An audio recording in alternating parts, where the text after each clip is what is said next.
রাত তখন ঠিক 12টা।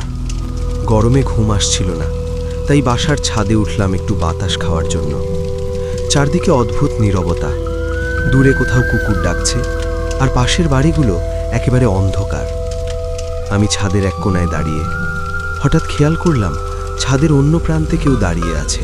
প্রথমে ভাবলাম হয়তো পাশের ফ্ল্যাটের কেউ, কিন্তু ভালো করে তাকাতেই বুকটা ঠান্ডা হয়ে গেল।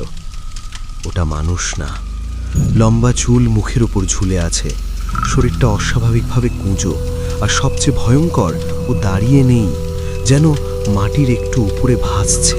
আমি স্থির হয়ে গেলাম। কিছুক্ষণ পর জিনিসটা ধীরে ধীরে মাথা তুলল। চুলের ভাগ দিয়ে দুটো চোখ একদম সোজা আমার দিকে। আমাদের ছাদের এক কোণায় পানির ট্যাঙ্ক, সাধারণত ওটার পাশে অন্ধকার একটু বেশি থাকে, আজও তাই ছিল। আমি ধীরে ধীরে হাঁটতে হাঁটতে ছাদের মাঝখানে দাঁড়ালাম।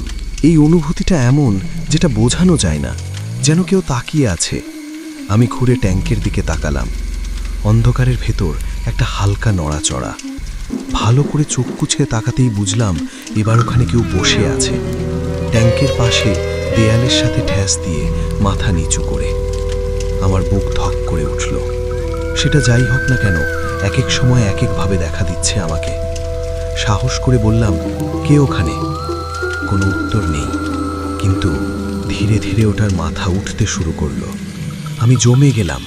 মাথাটা উঠছেই, কিন্তু শরীরের সাথে মিলছে না, যেন ঘাড়টা অস্বাভাবিক লম্বা হয়ে যাচ্ছে। অন্ধকারে মুখটা ঠিক বোঝা যাচ্ছে না, শুধু দুটো ফ্যাকাশে দাগ চোখের জায়গায়। আমি এক পা পিছিয়ে গেলাম। ঠিক তখনই ওটা দাঁড়িয়ে গেল। না, দাঁড়ানো না, ওর পা মাটিতে ঠিকঠাক ঠেকছে না, শরীরটা অদ্ভুতভাবে দুলছে, যেন ভাসছে। তারপর ধীরে ধীরে আমার দিকে এগোতে লাগলো। পা ফেলছে না, তবুও কাছে আসছে। আমি পিছিয়ে সিঁড়ির দরজার দিকে যেতে লাগলাম। হঠাৎ পেছনে গিয়ে ধাক্কা খেলাম। দরজাটা বন্ধ। আমি তো খোলা রেখেই উঠেছিলাম। আমি আর না পেরে ঘুরে তাকালাম। ওটা এখন খুব কাছে, এতটাই কাছে যে তার শরীরের গন্ধ লাগছে, পুরনো, স্যাঁতসেঁতে, পচা কিছুর মতো। তার মুখ এখন আমার সামনে। চুলের ফাঁক দিয়ে দেখলাম মুখটা যেন ঠিকমতো গড়া না, চোখের জায়গা ফাঁকা, কিন্তু তবুও মনে হচ্ছে সে তাকিয়ে আছে। হঠাৎ ওটা খুব ধীরে মাথা কাত করে ফিসফিস করে অদ্ভুত একটা আওয়াজ করলো। আমার গলা শুকিয়ে গেল। তারপর আর আমার কিছুই মনে নেই। চোখ খুলে দেখি আমি আমার বিছানায়, আর আমার পাশে আমার পরিবার এবং আশেপাশের ফ্ল্যাটের সব লোকজন আমার দিকে তাকিয়ে রয়েছে। আমার জ্ঞান ফিরতে সবাই আমাকে জিজ্ঞাসা করার চেষ্টা করছিল যে ছাদে কি হয়েছিল।